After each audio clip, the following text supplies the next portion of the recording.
కొంచెం కాలు పడ్డాయి సైడ్ రా నా లోపలికి వచ్చాను నువ్వు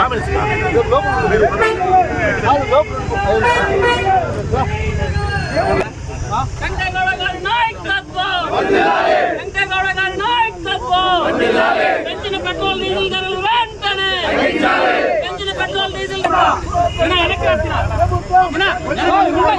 నేను వెనక్కి వచ్చాను ప్రెస్ పెంచిన పెట్రోల్ డీజిల్ ధరలు వెంటనే పెంచిన పెట్రోల్ డీజిల్ ధరలు వెంటనే పెంచిన పెట్రోల్ డీజిల్ ధరలు వెంటనే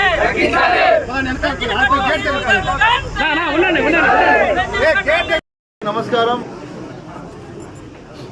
ఈరోజు కూటమి ప్రభుత్వం వల్ల ఆంధ్ర రాష్ట్ర ప్రజలకు జరుగుతున్నటువంటి అన్యాయం సంఘటనలు మనం అందరం కూడా చూస్తున్నాం. అబ్బా కొడుకు అధికారంలోకి రావడానికి అనేక అబద్ధాలు చెప్పి అధికారంలోకి వచ్చిన తర్వాత ఈరోజు నిత్య అవసర సరుకులు కావచ్చు, అదేవిధంగా డీజిల్ మరియు పెట్రోల్ ధరలు కావచ్చు, ఒక్కసారి అదేవిధంగా గ్యాస్ కూడా ఒక్కసారి వీళ్ళు అధికారంలోకి రాకముందు జగన్మోహన్ రెడ్డి గారు ముఖ్యమంత్రిగా ఉన్నప్పుడు అబ్బా కొడుకు మాట్లాడినటువంటి మాటలు కూడా ఈ రాష్ట్ర ప్రజలు ఒక్కసారి అందరూ కూడా నిశ్శబ్దంగా వినాల్సిందిగా నేను మిమ్మల్ని కోరుకుంటా ఉండా.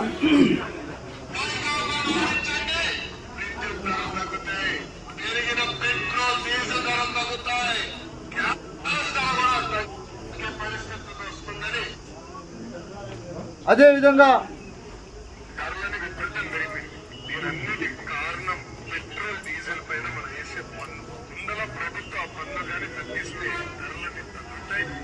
చాలా స్పష్టంగా చెప్తా, తెలుగుదేశం పార్టీ అధికారంలోకి వచ్చిన వెంటనే పెట్రోల్ డీజిల్ పైన వేసే పద్ధతిని ప్రక్షాళన చేస్తాం. ఛత్తీస్గఢ్ ద్వారా అన్ని ధరలు కూడా ఆంధ్ర రాష్ట్రంలో పెట్రోల్ డీజిల్ దేశంలో అన్ని రాష్ట్రాల కంటే ఎక్కువ ధర ఆంధ్రప్రదేశ్లో ఉంది, హైయెస్ట్ చార్జెస్. అదే సమయంలో నైబరింగ్ స్టేట్స్ లో మనకంటే తక్కువ ఉంది కాబట్టి అక్కడ బోర్డులు పెట్టేశారు. ఆంధ్రప్రదేశ్ లో రేట్లు ఉన్నాయి, మా దగ్గర ఇక్కడ ఉన్నాయి, కానీ ఇక్కడే ఫుల్ ట్యాంక్ వేసుకొని పోతే అందరూ అక్కడ ఫుల్ ట్యాంక్ వేసుకొని ఇక్కడికి వచ్చి మనకు వచ్చే ఆదాయం అక్కడ పోతుంది. రెండోది మీరు చూస్తే ఓవరాల్ గా మన ఆదాయం తగ్గింది, ధరలు పెరిగాయి, ఆదాయం తగ్గింది. దానికి కారణం అసమర్థ ముఖ్యమంత్రి. అంటే ఎవరు అసమర్థ ముఖ్యమంత్రి అంటే ఇప్పటి చంద్రబాబు నాయుడు గారని మనం గొప్పగా చెప్పుకోవచ్చు. ఆ రోజు జగన్మోహన్ రెడ్డి గారు ముఖ్యమంత్రిగా ఉన్నప్పుడు కోవిడ్ అనే మహమ్మారితో ప్రపంచమంతా కూడా అల్లకల్లోలమైనటువంటి పరిస్థితుల్లో కూడా ఇంత భారాన్ని ఆంధ్రప్రదేశ్ ముఖ్యమంత్రి, అప్పటి ముఖ్యమంత్రి జగన్మోహన్ రెడ్డి గారు ఇంత భారాన్ని ప్రజల మీద మోపలేదు. కానీ అబ్బా కొడుకు ఇద్దరు కూడా ప్రగల్భాలు పలికి ఎక్కడికి వెళ్ళినా మేము అధికారంలోకి వస్తే డీజిల్ రేటు తగ్గిస్తాం, పన్నులు తగ్గిస్తాం, పెట్రోల్ రేటు తగ్గిస్తాం, స్మార్ట్ మీటర్లు ఉండవు, విద్యుత్ ఛార్జీలు తగ్గిస్తాం, అనేక ఒకటి కాదు రెండు కాదు ఈ రాష్ట్ర ప్రజల్ని అడ్డగోలుగా మోసం చేసినటువంటి నాయకులు ఎవరైనా ఉన్నారా అంటే అది నారా చంద్రబాబు నాయుడు గారు, నారా లోకేష్ గారు అని గొప్పగా చెప్పుకోవచ్చని కూడా తెలియజేస్తున్నా. ఎందుకంటే చంద్రబాబు నాయుడు గారు ఇందాక చెప్పడం మనం చూసాం. కర్ణాటకలో, తమిళనాడులో, బయట రాష్ట్రాల్లో తక్కువ ఉంది. ఈ అసమర్థ ముఖ్యమంత్రి వల్ల ఈ పాలన ఇలా ఉంది అని ఆయన చెప్పి అధికారంలోకి వచ్చి దాదాపు ఇప్పటికీ 2 సంవత్సరాలు అవుతా ఉందా లేదా? ఈ 2 సంవత్సరాల్లో నీ వల్ల ఆంధ్ర రాష్ట్ర ప్రజలు ఎన్ని అగసాట్లు పడుతున్నారో తెలుసా చంద్రబాబు నాయుడు గారు అడుగుతున్నా. నువ్వు చెప్పినటువంటి హామీలు నెరవేర్చలేకపోయావు.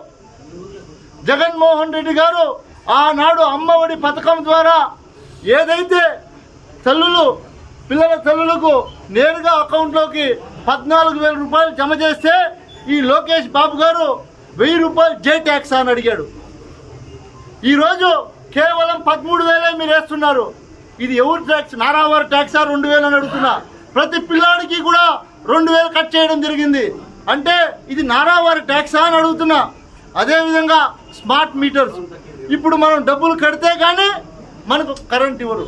అంతకుముందు జగన్మోహన్ రెడ్డి గారు ముఖ్యమంత్రిగా ఉన్నప్పుడు ఈ అబ్బా కొడుకు తెలుగుదేశం నాయకులు ఈ రాష్ట్రం అంతా కూడా ఊదర కొట్టుకుంటూ వెళ్ళారు. మేము అధికారంలోకి వస్తే స్మార్ట్ మీటర్లన్నీ కూడా మిమ్మల్ని ఫిట్ చేయనివ్వం, పెరిగి పారేస్తామని చెప్పినటువంటి ప్రగల్భాలు పలకలేదని అడుగుతా ఉన్నా నేను.